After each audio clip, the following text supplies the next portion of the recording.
हाँ जी, हेलो भाई, सभी को जय हिंद। कैसे हो आप सभी? जामिल हुसैन भाई, नवीन कुमार यादव, अभय गुज्जर, आलोक भाई, सभी को good morning, very good morning. Chintu भाई, शैलेंद्र, ज्ञान सिंह भाई, कैसे हो आप सभी? सभी जवानों को भाई राधे राधे, जय श्री कृष्णा, हर हर महादेव। सभी जवानों को जय हिंद। कैसे हो भाई आप सभी? बढ़िया, एकदम मस्त। ऋचा शर्मा, बिंटू गुज्जर, बहुत बढ़िया। आ चुके हैं सभी हमारे माँ भारती के जवान। आ जाओ मेरे भाई, क्लास को शुरू करते हैं। हाँ जी, पहले रिवीजन टेस्ट लगाते हैं आप सभी का। 5 प्रश्न है आपके सामने। ये हमने इनके बारे में पढ़ लिया है, इनके जवाब बताइए आप सभी, और उसके बाद हम आज की क्लास का शुभारंभ करते हैं। उत्तर भारत की शास्त्रीय नृत्य शैली कौन सी है, बताओ मेरे भाई। ऐसा कौन सा शास्त्रीय नृत्य है जिसमें तेज कदम व जोरदार घुमाव के लिए प्रसिद्ध है? बिरजू महाराज का संबंध आपको बताना है। टी बाला सरस्वती का संबंध। कथक नृत्य की रानी किसे कहा जाता है? इन 5 प्रश्नों के जवाब दो, उसके बाद हम आज की क्लास का मेरे भाई शुभारंभ करेंगे। ठीक है, चलिए भाई। वंश भाई, सर मैथ भी आप पढ़ा देना। एक टीचर इतना थोड़ी पढ़ा सकता है। एमएस गुरु पढ़ा रहे हैं, पढ़ो आराम से। बताओ मेरे भाई, ऑलरेडी मेरी क्लास से 5 क्लास होती है मेरे भाई। शैलेंद्र भाई, नवनीत भाई, बहुत बढ़िया बहुत बढ़िया। सत्यम भाई, जय श्री कृष्णा। हाँ जी, प्रियांशु गोस्वामी, सर मेरा ब्रेकअप हो गया, मैं क्या करूं? अच्छा मेरे भाई, पता नहीं हमें तो ब्रेकअप क्या होता है। उत्तर भारत की शास्त्रीय नृत्य शैली मेरे भाई कौन सी है? उत्तर भारत की कथक है मेरे भाई। कौन सी है मेरे भाई? कथक, याद रखना है, कथक है। ऐसा कौन सा शास्त्रीय नृत्य है जिसमें तेज कदम व जोरदार घुमाव के लिए प्रसिद्ध है? तो ये भी आपका कथक है, ध्यान रखना। बिरजू महाराज का संबंध किससे है? बिरजू महाराज का संबंध कथक से है। टी बाला सरस्वती का संबंध किससे है? भरतनाट्यम से है। किससे है मेरे भाई? भरतनाट्यम से है। कथक की रानी रविंद्रनाथ टैगोर ने किसे कहा था भाई? सीतारा देवी को कहा था। सीतारा देवी को कहा था कथक की रानी। ये आपको ध्यान रखना है, ठीक है मेरे भाई। हाँ जी, शाबाश मोहित सिंह ने सभी प्रश्नों के जवाब बिल्कुल ठीक दिए हैं, बहुत बढ़िया। अब आ जाओ मेरे भाई, हम आगे की जो क्लास है उसको शुरू करते हैं। सर यूट्यूब पर मॉडल टेस्ट पेपर नहीं चला रहे हैं। चलाते हैं ना Sunny Singh, Monday to Saturday चलता है। जैसे आज मंडे है, आज होगा आपका। आज शाम को 7:50 पे आप जुड़ना, पेपर होगा आपका। चलिए, तो हम लोग कथक पढ़ रहे थे, जिसके बारे में हमने काफी जानकारी है वो पढ़ी थी मेरे भाई। इसकी वेशभूषा, इसकी विशेषता, ये सब हमने इसके जस्ट पिछले वाले पार्ट में देखी। तो ये आज हमारा कथक का पार्ट 2 रहने वाला है।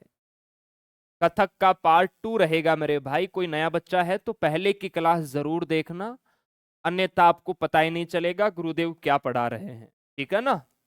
तो हमेशा पहले की क्लास देख के आया करो, जिससे आप लोगों को ज्यादा चीजें समझ में आएगी। देखो, कथक के बारे में हम लोग बात कर रहे थे कि यह नृत्य ग्राना शैली से किया जाता है।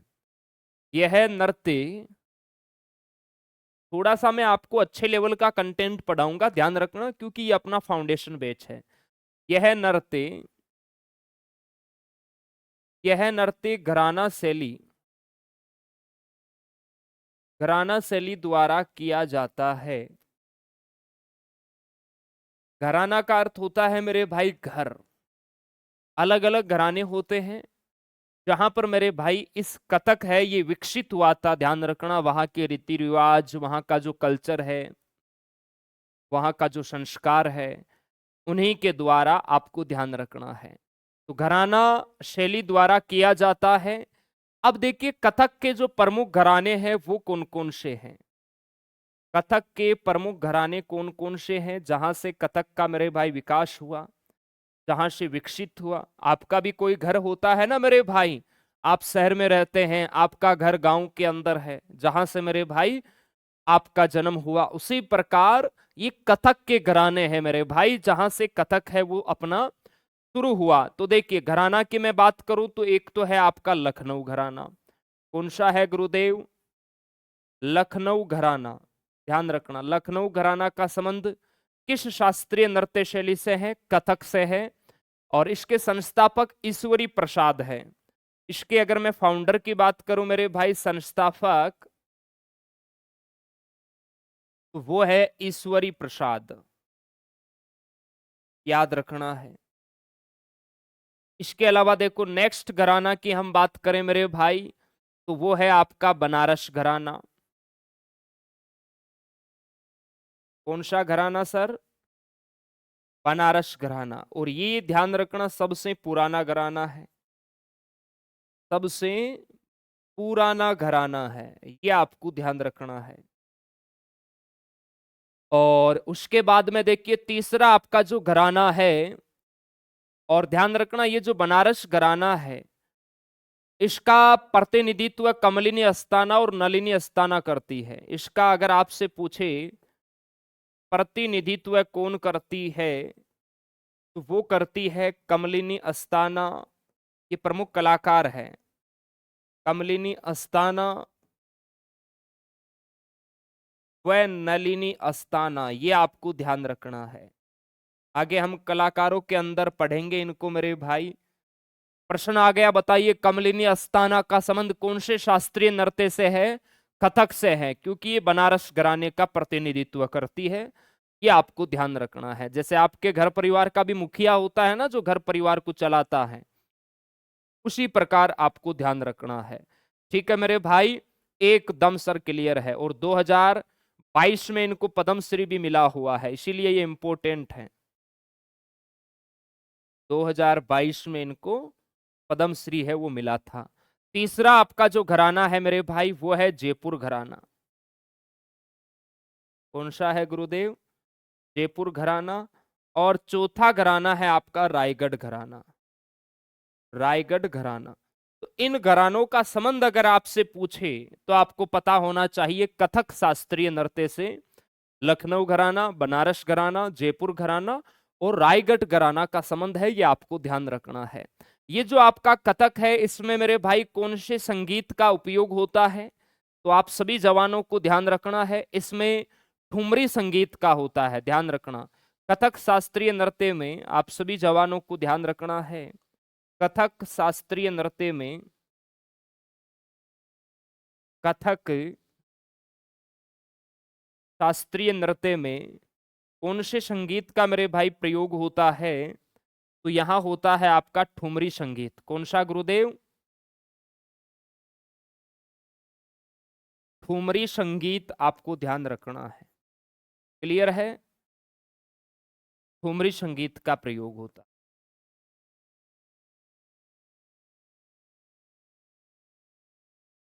चलिए यहां तक सभी जवान लिखेंगे, उसके बाद हम आगे चलते हैं मेरे भाई। सर इसकी फर्स्ट क्लास कहाँ है? आपके माई कोर्स में मिलेगी भाई, आपके माई कोर्स में मिलेगी, ये आपको ध्यान रखना है। ठीक है, चलिए भाई।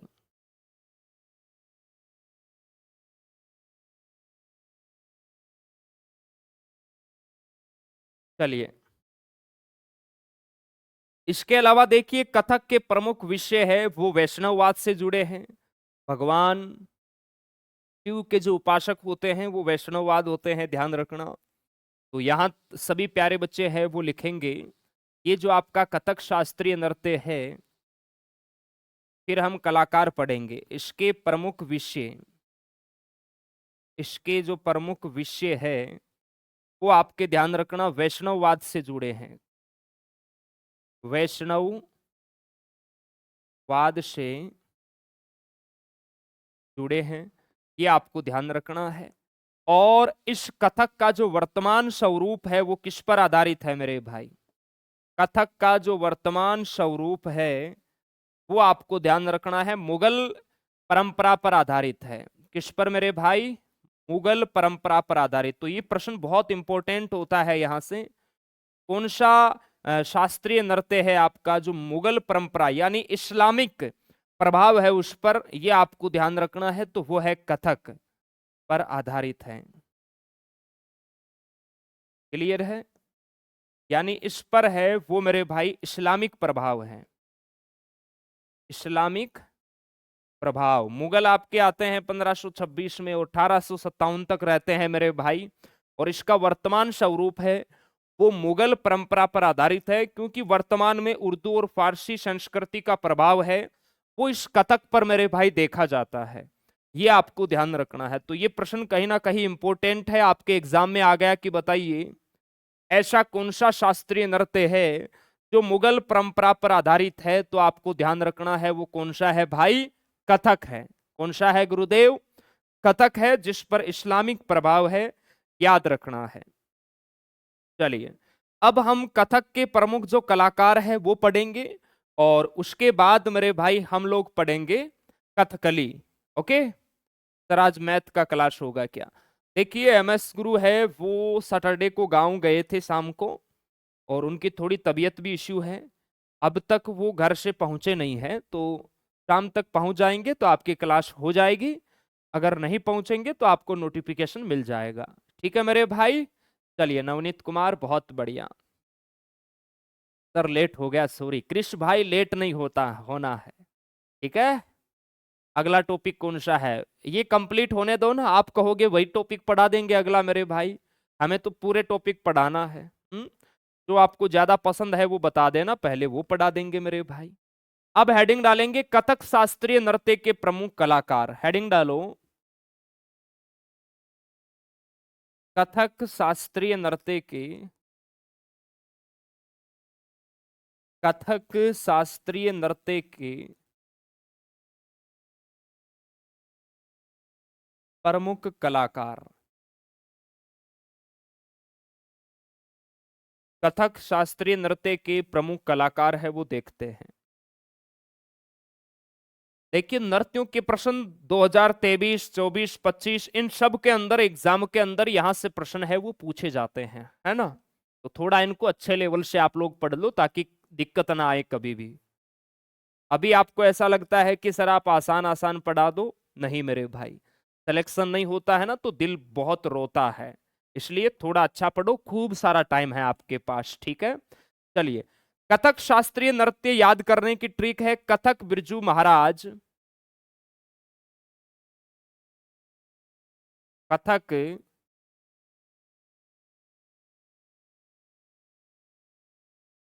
आप ट्रिक से याद करो तो ट्रिक से कर सकते हो, अन्यथा बिना ट्रिक भी कर सकते हो, है ना। नारायण और देवी में आस्था रखो। कथक बिरजू महाराज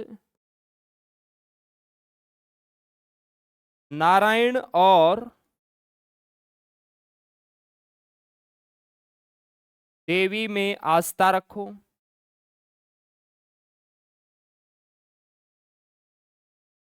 बहुत प्यारी ट्रिक है, देखो। कथक बिरजू महाराज नारायण और देवी में आस्था रखो, उनका प्रसाद खाओ। भगवान में आस्था रखोगे तो उनका प्रसाद तो आपको मिलेगा मेरे भाई, उनका प्रसाद खाओ। और जब आप भगवान का प्रसाद खाओगे तो आपको क्या मिलेगी भाई? विद्या मिलेगी, ज्ञान मिलेगा आपको, सद्बुद्धि मिलेगी आपको, है ना, विद्या मिलेगी, ध्यान रखना है। और जब विद्या आपको मिलेगी तो ध्यान रखना है फिर क्या होगा? आप लखपति बनोगे मेरे भाई। विद्या मिलेगी तो फिर क्या बनोगे? लखपति बनोगे, लखपति बनोगे। और जब लखपति बनोगे तो ध्यान रखना फिर मेरे भाई सब मंगल होगा। लखपति बनोगे और सब मंगल होगा, ध्यान रखना है। जब खूब सारा पैसा आ जाएगा ना तो सब मंगल होगा मेरे भाई, ध्यान रखना है, सुख शांति रहेगी है। ये लो, ये इसकी ट्रिक है मेरे भाई। दोबारा पढ़ो। कथक बिरजू महाराज नारायण और देवी में आस्था रखो। कथक बिरजू महाराज नारायण और देवी में आस्था रखो, उनका प्रसाद खाओ, विद्या मिलेगी, लखपति बनोगे और सब काम आपके क्या होंगे? मंगल होंगे। ये आपको ध्यान रखना है। कथक से आपका कथक शास्त्रीय नृत्य हो जाएगा। तो ये वाली ट्रिक कथक के जो प्रमुख कलाकार है उनमें काम करेगी। तो आ जाओ मेरे भाई, लिखते हैं। देखो, कथक, कथक से तो हो जाएगा आपका कथक शास्त्रीय नृत्य, यानी ये कथक शास्त्रीय नृत्य के प्रमुख कलाकार हैं। कथक शास्त्रीय नृत्य के प्रमुख कलाकार है, ठीक है मेरे भाई। उसके बाद में देखो ब्रिजू महाराज। ब्रिजू महाराज से आपका क्या बनने वाला है मेरे भाई? कथक ब्रिजू महाराज। क्लियर है? कथक बिरजू महाराज से आपका ब्रिजू महाराज ही बनेगा। क्या बनेगा मेरे भाई? ब्रिजू महाराज। और ये बहुत इंपॉर्टेंट है आपके एग्जाम के लिए। देखो ये प्रश्न भी शायद आया हुआ है, ब्रिजू महाराज का संबंध ये रहा। ये देखो आप, आर्मी जीडी एग्जाम 2 जुलाई 4th शिफ्ट 2025 में आया था। ब्रिजू महाराज का संबंध किससे है? कथक से है। आप देख सकते हैं ये प्रश्न आया हुआ है आपका आर्मी एग्जाम 2025। ठीक है मेरे भाई, यहां से प्रश्न तो आया है सर, बिल्कुल आया है। इसके अलावा देखिए नेक्स्ट है नारायण और देवी में पूजा रखो, लेकिन महाराज से एक और नाम बनता है लच्छू महाराज। ये भी आपको ध्यान रखना है, लच्छू महाराज। इसके अलावा देखो और भी बनता है अच्छन महाराज। इनका संबंध भी आपका किससे हो जाएगा? कथक से। शंभू महाराज, शंभू महाराज, क्योंकि ये भक्ति आंदोलन पर आधारित है, भक्ति पर है ना, ध्यान रखना है। तो यहाँ महाराज महाराज है ना, वो सभी आ जाएंगे। और भी है क्या? सुखदेव महाराज, ध्यान रखना है। एक महाराज और है आपके, सुखदेव महाराज। तो जितने भी महाराज है ना वो कथक में है, ध्यान रखना है, कथक में। क्योंकि भक्ति आंदोलन का प्रभाव सबसे ज्यादा इस पे देखा गया है, क्योंकि ये भगवान कृष्ण और राधा की कथाओं पर आधारित है, पौराणिक कथाओं पर आधारित है। तो यहाँ भक्ति सबसे ज्यादा थी, इसलिए जितने भी महाराज है वो कथक से संबंधित है। ये आप लोगों को ध्यान रखना है। अब बात करते हैं नारायण की मेरे भाई। नारायण, नारायण में याद रखना आप लोग शोभना नारायण, शोभना नारायण बहुत इंपॉर्टेंट है ये आपके एग्जाम के लिए। शोभना नारायण का संबंध है वो कथक से है।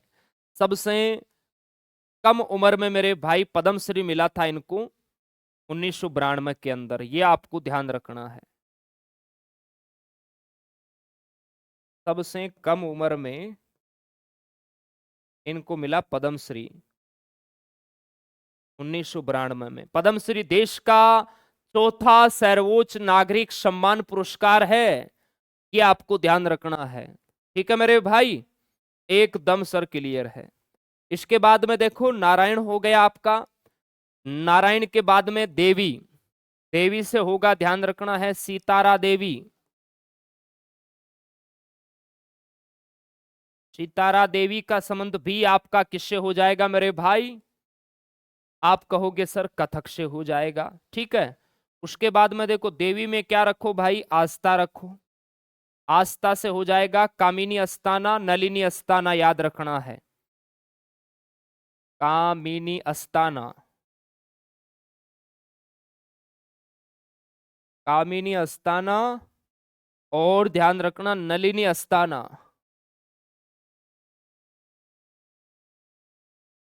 इनका जो संबंध है वो भी आपका कहां से होगा? कथक से होगा, ध्यान रखना है। फिर उसके बाद में देखिए प्रसाद खाओ, तो प्रसाद से हो जाएगा आपका नारायण प्रसाद मेरे भाई, नारायण प्रसाद याद रखना है ना। इसके अलावा जैसे कालका प्रसाद, कालका प्रसाद। इसके अलावा जैसे ईश्वरी प्रसाद मेरे भाई, लखनऊ घराने के प्रतिपादक है ये ईश्वरी प्रसाद।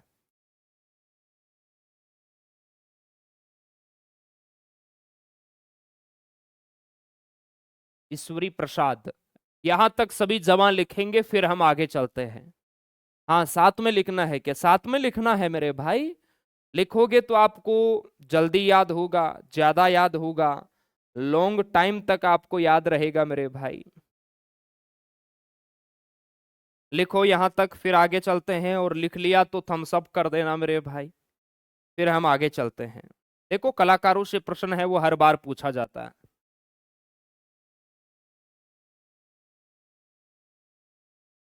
कृष भाई कहते हैं सर अगला टॉपिक 2011 की जनगणना लेना। इसका मतलब कृष भाई आप पढ़ाई नहीं करते हो। मैंने 2011 की जनगणना, अच्छा वो तो मैंने एसएससी में पढ़ाई है, सॉरी।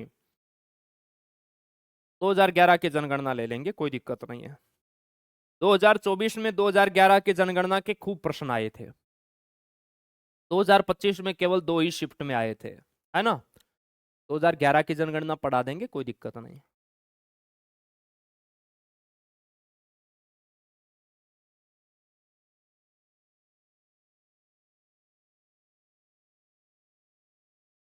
सर मैं पढ़ता हूं लेकिन याद नहीं होता, पढ़ना पड़ेगा यार। ट्रिक लिखो, उसके बाद खुद आप अपने आप से कलाकार लिखा करो, याद हो जाएगा। चलिए, देवी में आस्था रखोगे, उनका प्रसाद खाओगे तो विद्या मिलेगी, लखपति बनोगे, लखपति बनोगे तो सब मंगल होगा मेरे भाई। आगे चलो, प्रसाद तक हो गया ना। विद्या से लिखो, विद्या और अडगर, है ना, जयपुर घराने से संबंधित है आपके। विद्या से है, विद्या और अडगर।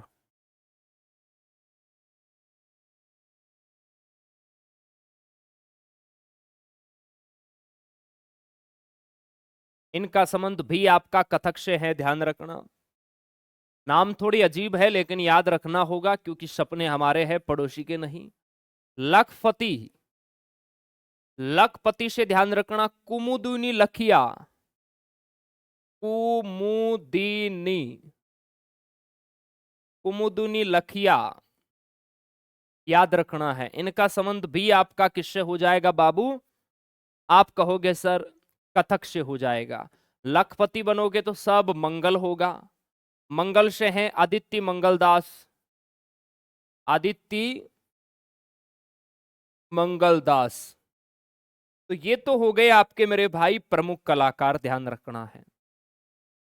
ये तो हो गए कथक के आपके प्रमुख कलाकार, जो ट्रिक के माध्यम से मैंने आपको बताया है।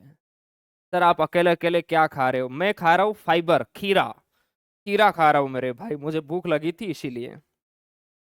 चलिए, अब देखो, आप कहो तो 2 4 5 नाम है वो मैं एक्स्ट्रा लिखा दूं, जैसे अदर एग्जाम में तो लिखाते हैं हम।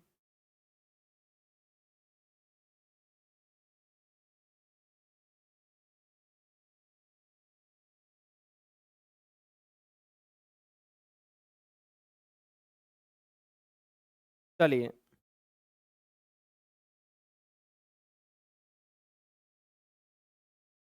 2 4 5 नाम है वो मैं एक्स्ट्रा लिखा देता हूं, क्लियर है? कुछ अन्य कलाकार 5 नाम लिखा देता हूं, फिर आगे ध्यान रखना वापिस नहीं लिखाऊंगा इनको।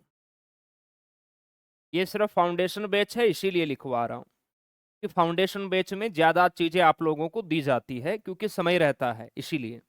कुछ अन्य कलाकार, ये अच्छे लेवल के एग्जामों के कलाकार है, क्या पता आपके एग्जाम में भी आ जाए, नसीब खराब हो तो। जैसे ध्यान रखना, अन्य कलाकारों की मैं बात करूं तो एक तो रोहिणी भाटे का नाम याद रखना, रोहिणी भाटे। इनका संबंध भी आपका कथक से है। एक रामलाल बारेत का नाम याद रखना, रामलाल बारेत, क्योंकि एग्जामिनर है वो और कितना खतरनाक बनाएगा, इनसे खतरनाक तो बनाएगा नहीं। एक नाहिद सिद्दीकी याद रखना है, नाहिद सिद्दीकी। इसके अलावा देखिए मेरे भाई, इसके अलावा जैसे आप पंडित मुन्नालाल शुक्ला याद रख सकते हैं, पंडित मुन्नालाल शुक्ला, ठीक है। और इसके अलावा जैसे आप याद रखो तो ध्यान रखना, सुनिए ना, सुनिए ना हजारी लाल, ठीक है।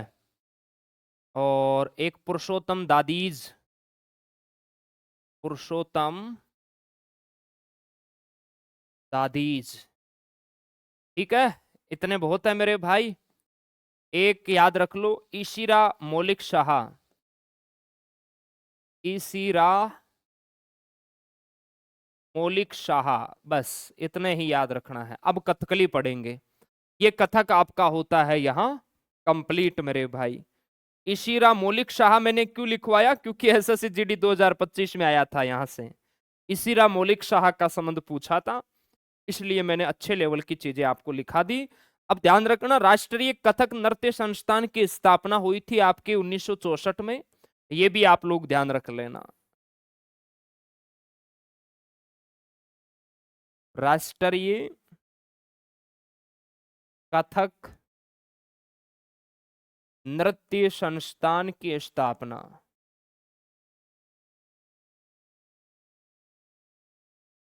ये हुई थी आपकी 1964 के अंदर।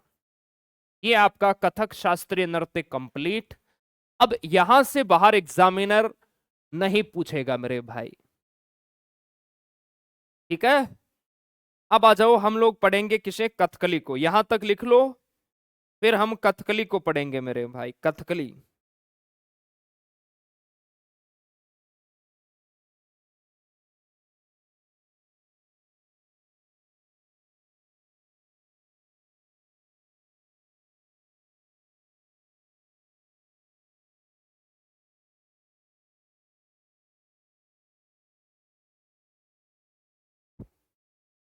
हाँ जी,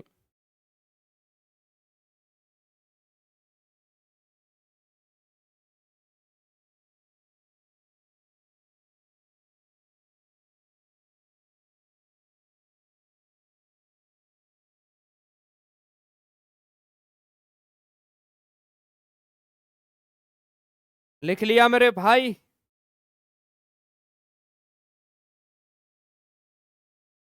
आगे चलूं?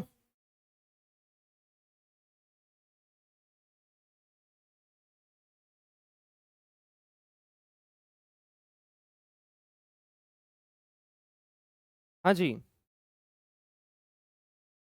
आगे चलो सर, आ जाओ फिर।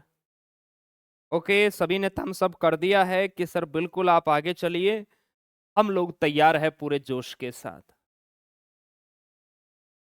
अब आ जाओ भाई, कथकली पढ़ते हैं। कथकली केवल पुरुषों द्वारा किया जाता है, रामायण और महाभारत की पौराणिक कथाओं पर आधारित है। इसकी विशेषता है कि चेहरे पर मेकअप लगाया जाता है, चेहरे पर मुखौटा पहना जाता है। आप सभी यहां पर देख सकते हैं मेरे भाई। कथकली, कथकली कौन से राज्य का शास्त्रीय नृत्य है मेरे भाई? आपका आंसर होना चाहिए गुरुदेव, कथकली है, ये केरल का शास्त्रीय नृत्य है। ठीक है मेरे बाबू, कहाँ का है जी कथकली? कथकली केरल राज्य का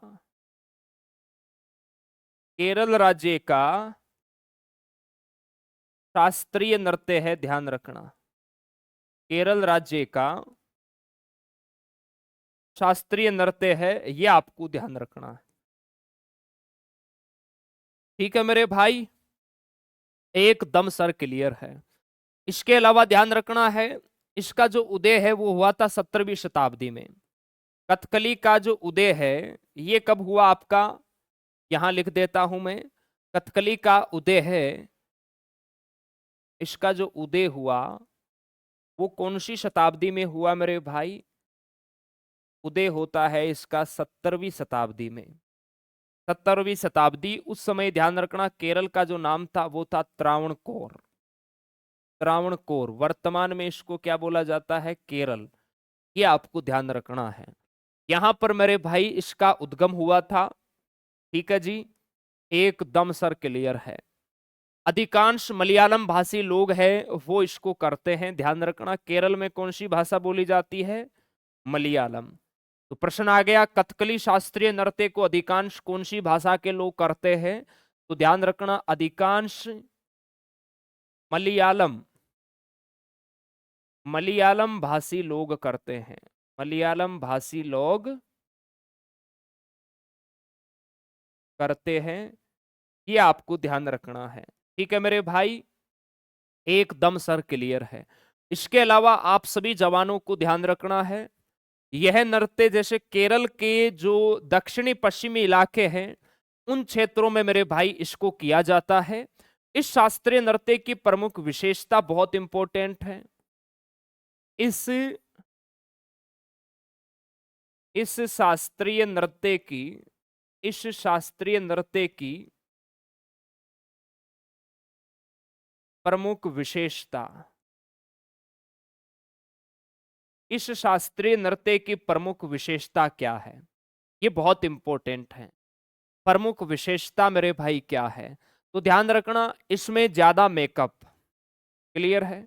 चेहरे पर मेरे भाई ज्यादा मेकअप होता है, ध्यान रखना है। ज्यादा क्या होता है गुरुदेव? मेकअप होता है। आप फोटो के अंदर देख सकते हैं, चेहरे पर मुखौटा और विशेष वेशभूषा, है ना? याद रखना है, चेहरे पे देखो इन्होंने क्या पहन रखा है, मुखौटा, और विशेष इनकी वेशभूषा होती, और विशेष वेशभूषा, ये इसकी विशेषता है। अब प्रश्न आ गया, भाई साहब बताइए कौन सा शास्त्रीय नृत्य है जिसमें कलाकार है वो ज्यादा मेकअप, चेहरे पर मुखौटा पहनकर और अपनी विशेष वेशभूषा के लिए प्रसिद्ध है? ऐसा शास्त्रीय नृत्य कौन सा है? आपको पता होना चाहिए सर, कथकली है। कौन सा है मेरे भाई? आपको पता होना चाहिए, कथकली है। ठीक है मेरे भाई। और यह नृत्य केवल पुरुषों द्वारा किया जाता है, जैसे मोहिनीअट्टम केवल महिलाओं के द्वारा, उसी प्रकार आपको ध्यान रखना है, इंपॉर्टेंट है, यह शास्त्रीय नृत्य यह शास्त्रीय नृत्य केवल पुरुषों द्वारा किया जाता है। यह शास्त्रीय नृत्य केवल केवल पुरुषों द्वारा केवल पुरुषों द्वारा किया जाता है। ये आपको ध्यान रखना है, बहुत इंपॉर्टेंट है ये। केवल पुरुषों के द्वारा इस शास्त्रीय नृत्य को प्रस्तुत किया जाता है। ऐसा नहीं है कि महिलाएं नहीं करती, महिलाएं भी करती है, लेकिन शास्त्रों में लिखा हुआ है कि केवल पुरुषों द्वारा किया जाता है। अगर स्त्री का रूप भी धारण करना है तो स्त्री के रूप के अंदर भी मेरे भाई पीछे है वो पुरुष ही रहेगा, ध्यान रखना है। और चेहरे पे मुकोटा वगैरह लगाते हैं क्योंकि ये पौराणिक कथाओं पर आधारित है ना? उस बात को भी हम लिखेंगे। चलिए, यहां तक आप सभी जवानों ने लिखा। अब आप सभी प्यारे जवानों को ध्यान रखना है, यह शास्त्रीय नृत्य पौराणिक कथाओं पर आधारित है। ये इंपॉर्टेंट है। प्रश्न आ गया, बताइए कौन सा शास्त्रीय नृत्य है जो रामायण और महाभारत जैसी पौराणिक कथाओं पर आधारित है? उन्हीं कथाओं के बारे में मेरे भाई इस नृत्य के अंदर बताया जाता है, ये आपको ध्यान रखना है। तो एक और बेहतरीन इंपॉर्टेंट लाइन है वो हम लिख रहे हैं, आपको लिखना है, यह शास्त्रीय नृत्य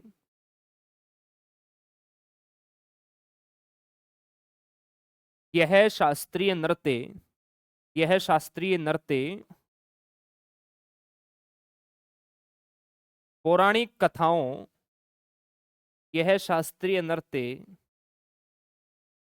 पौराणिक कथाओं तथा पुराणों पर आधारित है, तथा तथा पुराणों पर आधारित है। इस बात का आपको ध्यान रखना है, क्लियर है? जैसे उदाहरण अगर हम दें तो जैसे रामायण और महाभारत, जैसे रामायण और महाभारत, क्लियर है मेरे भाई? कौन सा शास्त्रीय नृत्य है जो रामायण और महाभारत जैसी पौराणिक कथाओं पर आधारित है या पुराणों पर आधारित है? तो वो है आपका कथकली, केरल का शास्त्रीय नृत्य। ठीक है मेरे भाई, एकदम सर क्लियर है, इस बात का आपको ध्यान रखना है। ये प्रश्न बहुत इंपॉर्टेंट है, यहां तक सभी प्यारे जवान लिखेंगे, उसके बाद हम आगे चलेंगे। ठीक है मेरे भाई, यहां तक सभी जवान लिखो। कथकली जिसका उदय 17वीं शताब्दी त्रावणकोर वर्तमान में जो केरल है यहां इसका उदय हुआ। कथकली केरल का शास्त्रीय नृत्य है, अधिकांश मलयालम भाषी लोग इसको प्रस्तुत करते हैं। यह शास्त्रीय नृत्य की जो प्रमुख विशेषता है, ज्यादा मेकअप, चेहरे पर मुकोटा और विशेष वेशभूषा होती। यह शास्त्रीय नृत्य केवल पुरुषों द्वारा मेरे भाई प्रस्तुत किया जाता है। इस शास्त्रीय नृत्य की विशेषता है कि ये पौराणिक कथाओं तथा पुराणों पर आधारित, जैसे रामायण और महाभारत जैसी जो पौराणिक कथाएं हैं मेरे भाई, उन पर ये आधारित है। आपको ध्यान रखना है। क्लियर है मेरे भाई? एकदम सर क्लियर है। आप सभी जवान लिखेंगे, उसके बाद हम आगे चलते हैं। यहां तक सभी प्यारे भाई लिखो, और लिख लिया तो आप लोग थम्स अप कर देना। मकरागरी कोई नहीं करेगा, ध्यान रखना, क्योंकि समय आपका है, पड़ोसी का नहीं मेरे भाई। पढ़ाना हमें है, पढ़ना आपको है। मेहनत आपको और हमें मिलकर करना है, दूसरों को नहीं करना है। सिलेक्शन आपको लेना है, हमें आपको सिलेक्शन दिलवाना है। तो मेहनत आपकी और हमारी दोनों की होगी। बस आप लोग ईमानदारी से मेरे भाई मेहनत करते रहो दबा के।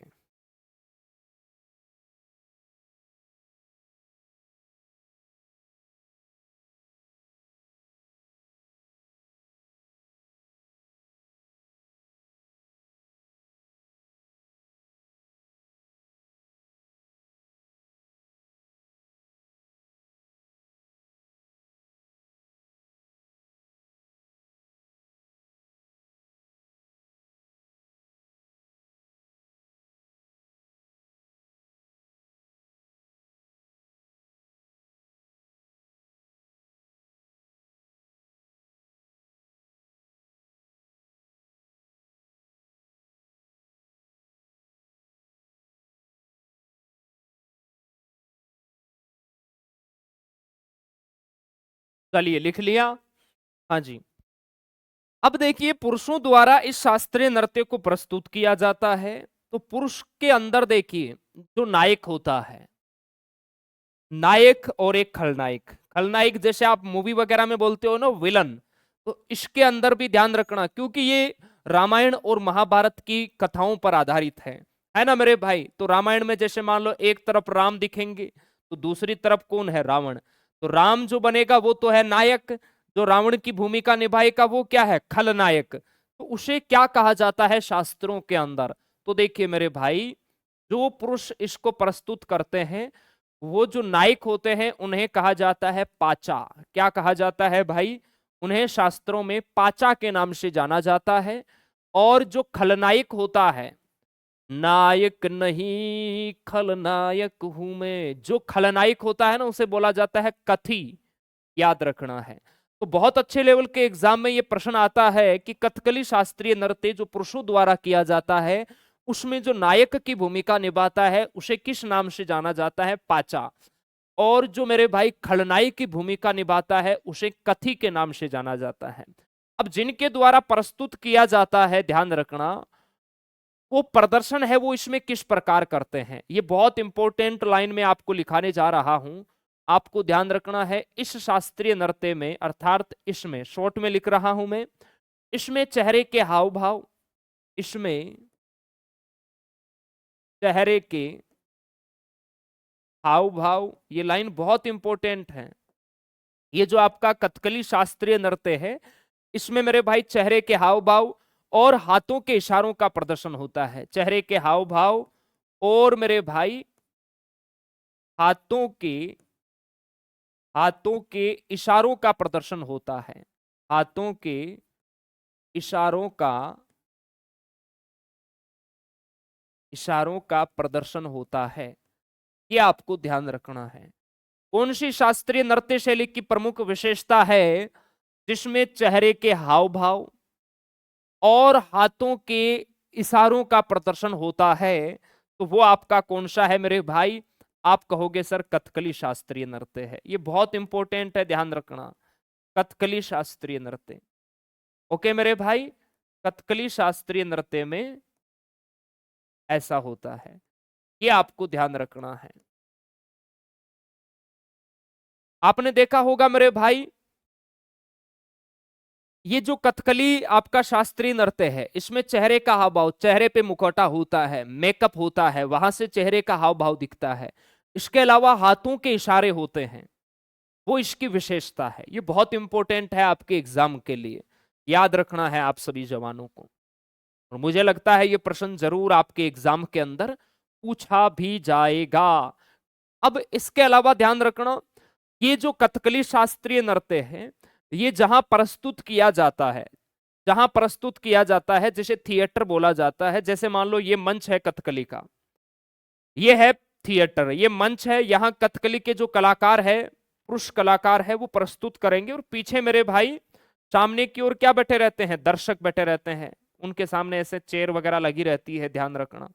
तो ये जो आपका मंच होता है, जो थिएटर होता है, उसे मेरे भाई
हाँ जी, चलिए वॉइस चली गई है और अब वापस भी आ गई है।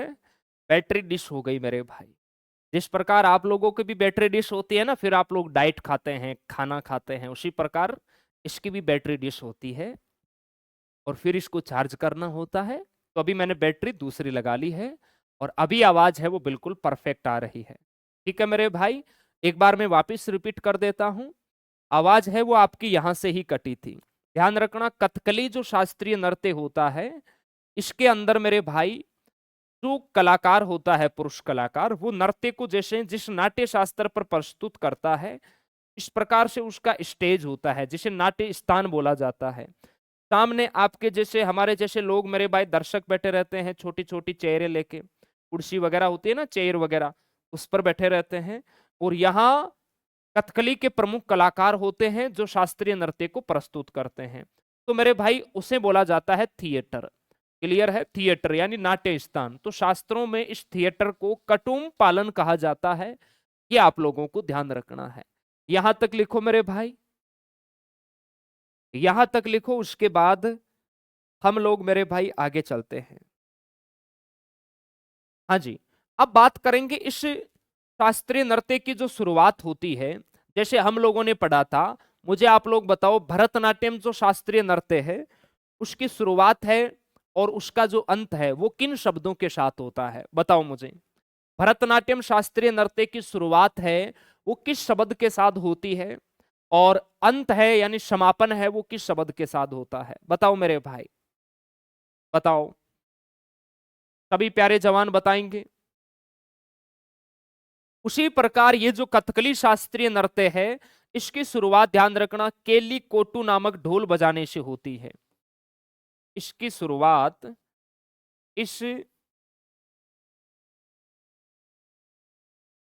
इस शास्त्रीय नृत्य की शुरुआत इस शास्त्रीय नृत्य की इस शास्त्रीय नृत्य की जो शुरुआत है वो आपको ध्यान रखना है केली केली कट्टू ढोल बजाने से होती है। केली कट्टू ढोल बजाने से होती है, ये आपको ध्यान रखना है। ठीक है मेरे भाई। हाँ, भरतनाट्यम में आप ठीक बता रहे हैं। भरतनाट्यम में ध्यान रखना, जो अल्ली रप्पू है वहां से तो होता है शुभारंभ और थिल्लाना के साथ होता है अंत। ये आपको ध्यान रखना है। क्लियर है? हाँ जी। और केली कोटू नामक ढोल बजाने से होती है इसकी शुरुआत। केली कोटू लिखना है यहाँ। केली कोटू। केली कोटू ढोल बजाने से शुरुआत होती है कथकली की। और भरतनाट्यम में होती है अल्लारिपू और अंत होता है, समापन होता है थिल्लाना के साथ। ये चीजें इंपॉर्टेंट है, ध्यान रखना है। देखो इसके अंदर मेरे भाई आप सभी को ध्यान रखना है, पीछे हमने कथकली में पढ़ा जहां ठुमरी संगीत का प्रयोग होता है, कर्नाटक संगीत का भरतनाट्यम में होता है। इसके अंदर ध्यान रखना सोपना संगीत का प्रयोग होता है। इसमें इसमें केरल के सोपना संगीत का प्रयोग होता है। इसमें केरल के कौन से संगीत का मेरे भाई? सोपना संगीत का। इसमें केरल के सोपना संगीत का प्रयोग होता है। जैसे भरतनाट्यम में कर्नाटक संगीत का होता है, कथक में हमने पढ़ा ठुमरी संगीत का होता है। उसी प्रकार मेरे भाई केरल का जो कथकली है इसमें सोपना संगीत का प्रयोग होता है। ये आपको ध्यान रखना है ताकि इस शास्त्रीय नृत्य को मेरे भाई और बेहतरीन जबरदस्त है वो बनाया जा सके। इसमें ताल लय उसको और बेहतरीन तरीके से मेरे भाई दर्शकों के सामने है वो डिजाइन किया जा सके। ये आपको ध्यान रखना है। ठीक है मेरे भाई, एकदम सर क्लियर है। चलिए यहां तक लिखो, उसके बाद मेरे भाई हम सभी है वो आगे चलते हैं।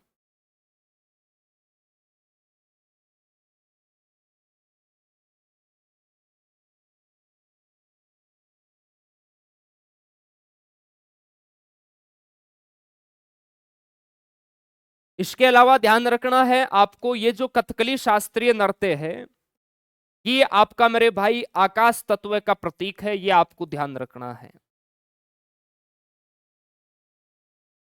कथकली शास्त्रीय नृत्य जैसे हम लोगों ने पढ़ा भरतनाट्यम है वो, भरतनाट्यम है वो किसका है? अग्नि। ध्यान रखना। उसी प्रकार कथकली है, कथकली शास्त्रीय नृत्य, कथकली शास्त्रीय नृत्य आकाश तत्व का प्रतीक है। ये आपको ध्यान रखना है। आकाश तत्व का इसे प्रतीक माना जाता है, प्रतीक माना जाता है। और जैसे आपका ओडिसी शास्त्रीय नृत्य है उसे जल तत्व का प्रतीक माना जाता है। ये भी आप लोगों को ध्यान रखना है। इसे आकाश तत्व का प्रतीक माना जाता है। ये भी बहुत इंपॉर्टेंट है। कौन से शास्त्रीय नृत्य को आकाश तत्व का प्रतीक माना जाता है? तो वो है आपका कथकली।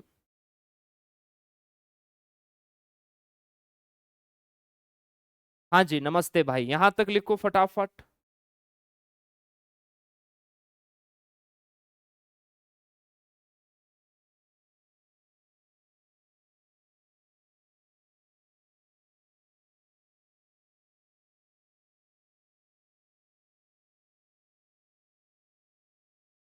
अब इसको मेरे भाई आकाश तत्व का प्रतीक क्यों मानते हैं? क्योंकि इस नृत्य को प्रस्तुत करने में बहुत गतिशीलता मेरे भाई चाहिए। क्लियर है? और इसमें स्वतंत्रता का प्रदर्शन होता है। आकाश की अनंतता और असीमितता का ये प्रतीक है। आपको ध्यान रखना है। नृत्य होता है वो पात्रों के माध्यम से कहानियों को व्यक्त करता है। चेहरे के हाव भाव, हाथों के इशारे, शारीरिक मुद्राओं का भी उपयोग करता है। ये भी आपको ध्यान रखना है। इसीलिए इसे आकाश तत्व का प्रतीक माना जाता है मेरे भाई। हाँ जी। इसमें देखो शारीरिक मुद्राएं भी होती है, वो कितनी होती है वो भी हम बात करते हैं आगे। आ जाओ। इस नृत्य में चेहरे के हाव भाव, हाथों हाथों के इशारे, इसके अलावा शारीरिक मुद्राओं का भी प्रचलन होता है। तो 24 मुख्य मुद्रा होती है इसमें। इस नृत्य में इस नृत्य में 24 मुख्य मुद्रा होती है। कथकली शास्त्रीय नृत्य में कितनी मुद्राओं का प्रयोग होता है? तो 24 मुख्य मुद्राओं का यहां प्रयोग होता है, यह आपको ध्यान रखना है। क्लियर है? इसके अलावा देखिए, इस नृत्य शैली में 3 संगीत वाद्य यंत्र है, वो कौन कौन से हैं?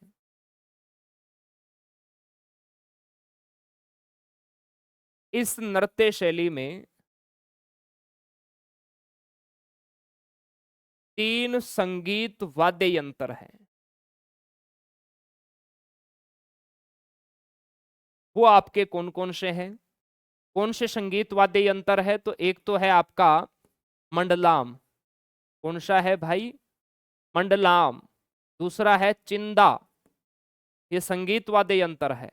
और तीसरा है आपका ईडुका, याद रखना है, ईडुका या ईडुका। ये 3 मेरे भाई संगीत वाद्य यंत्रों का प्रयोग है, वो कथकली में होता है। जैसे भरतनाट्यम के वाद्य यंत्र हम लोगों ने अलग पढ़े थे, आपको ध्यान रखना है। क्लियर है मेरे भाई? एकदम सर क्लियर है। और इस नृत्य के ध्यान रखना 2 प्रकार भी हैं।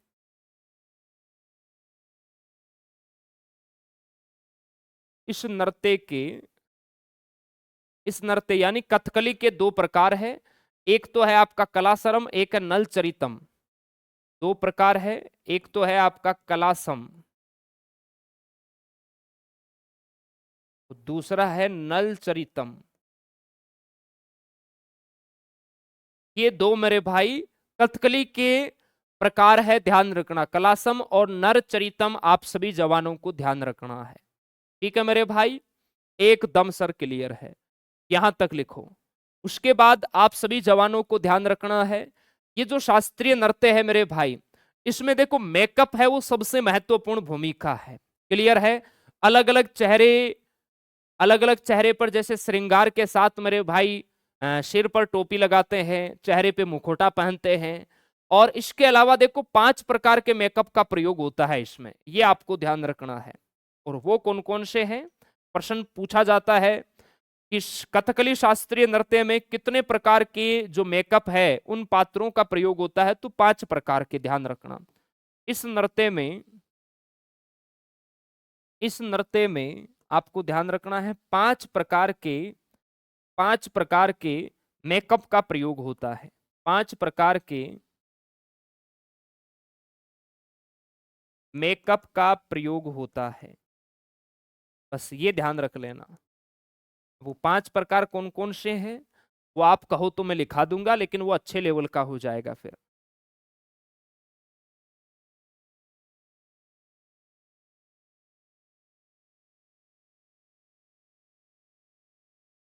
हाँ जी, वो 5 प्रकार भी मैं आपको लिखा देता हूं। ये लाइन जरूर इंपॉर्टेंट है। कथकली नृत्य में जो मेकअप के पात्र है या मेकअप जो कलाकार करता है वो कितने प्रकार का होता है? 5 प्रकार का होता है। देखो 5 प्रकार कौन कौन से होते हैं, देखो। जैसे एक तो हो गया आपका पच्छा। पच्छा यानी इसमें हरा कलर का जो मेकअप है वो होता है। दूसरा होता है आपका जैसे काढ़ी, इसमें जैसे चाकू टाइप का मेरे भाई होता है। तीसरा होता है जैसे आपका काठी, बाद में थाड़ी। थाड़ी इसे इनके जैसे दाढ़ी होती है ना, दाढ़ी, उस टाइप का होता है आपका दाढ़ी। चौथा होता है आपका काटी, काला। और पांचवा होता है इसके अंदर, वो होता है पिनुक। पिनुक ये होता है चमकता हुआ।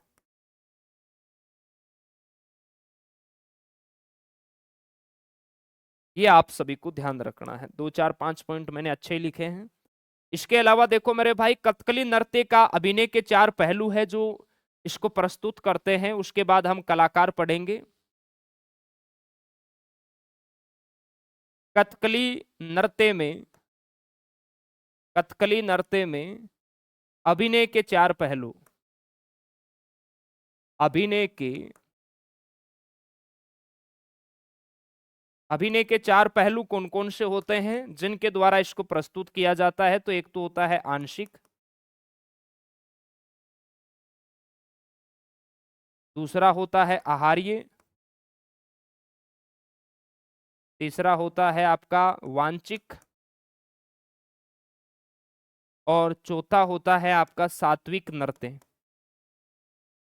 बस ये इतनी ही आपको चीजें ध्यान रखनी है कथकली के बारे में। अब है वो हम इसके कलाकार पढ़ेंगे। कलाकार बहुत इंपॉर्टेंट होते हैं, ध्यान रखना है। हाँ जी, ये आंशिक नहीं है, आंगिक करना, आंगिक होता है, आंगिक, आंगिक होता है। ठीक है। प्रश्न आता है कौन से शास्त्रीय नृत्य के चार पहलू है? आंगिक, आहार्य, वांचिक, सात्विक नृत्य। तो ये कथकली के हैं, ध्यान रखना है। आंगिक, आहार्य, वांचिक और सात्विक, ये आपको ध्यान रखना है। आंगिक अभिनय का अर्थ क्या होता है? जैसे इसमें शरीर के अंगों जैसे हाथ, पैर, मुद्राएं और चेहरे के जो भाव, भावनाएं, जो विचार होती है उनको व्यक्त किया जाता है। वाचिक में क्या होता है? शब्द, सवांग, भाषण का उपयोग होता है, वाचिक यानी बोलना। और सात्विक का अर्थ होता है जैसे अभिनेता अपनी भावनाओं को वास्तविक रूप में व्यक्त करते हैं, ध्यान रखना है। आहार्य का अर्थ होता है इसमें वेशभूषा, मेकअप और गहनों का उपयोग होता है कथकली के अंदर, ये आपको ध्यान रखना है। चलिए, अब कथकली के जो प्रमुख कलाकार हैं वो हम कल पढ़ेंगे, उसके बाद एक नेक्स्ट शास्त्रीय नृत्य है वो पढ़ेंगे। इसका आप लोग अच्छे से एक बार रिवीजन कर लेना, ये बहुत इंपॉर्टेंट है, आपके एग्जाम में यहां से प्रश्न है वो पूछा जाता है। कथक मेरे भाई, ठीक है, एक बार अच्छे से आप लोग रिवाइज करना, तो जो चीजें आपको ऐसा लगे कि याद नहीं हो पा रही है वो याद हो जाएगा। ये लाइन जहां मैंने इंपॉर्टेंट लिखा है वो लाइन तो आपको याद होनी ही होनी चाहिए। ठीक है, चलिए आज के लिए इतना ही पढ़ेंगे, बाकी की क्लास है वो हम कल करेंगे मेरे भाई। हाँ जी, टाइम हो गया है। उम्मीद आशा है आप सभी जवानों को क्लास बेहतरीन लगी होगी। साहिल भाई हिस्ट्री कौन पढ़ाएंगे? अरे आर्मी स्टडी के पास मेरे भाई टीचरों की कमी थोड़ी है, एक से बढ़ के एक टीचर है, मस्त रहो आप। लेकिन हिस्ट्री के कुछ टॉपिक जब आपकी भर्ती का नोटिफिकेशन आएगा तो आपको मैं भी पढ़ाऊंगा, ध्यान रखना। जैसे 1857 की क्रांति, खूब लड़ी मर्दानी वो तो थी झांसी वाली रानी। इस बार 1857 की क्रांति के खूब सारे प्रश्न कथन वाले भी पूछे गए, सर भी पढ़ाएंगे, मैं भी पढ़ाऊंगा। भारतीय राष्ट्रीय आंदोलन वो भी आपको मैं पढ़ाऊंगा, लेकिन वो एग्जाम के नजदीक पढ़ाऊंगा। तब तक आपको अपने लोचब जी सर हैं वो बेहतरीन तरीके से हिस्ट्री है वो कंप्लीट पढ़ा देंगे। ठीक है मेरे भाई, चलिए बहुत बहुत धन्यवाद। जय हिंद, जय भारत, थैंक यू। फिर होगी हमारी कल मुलाकात, लेकिन आज शाम को टेस्ट भी होगा यूट्यूब पर, तैयार रहना मेरे भाई। ओके, जय हिंद, जय भारत, थैंक यू।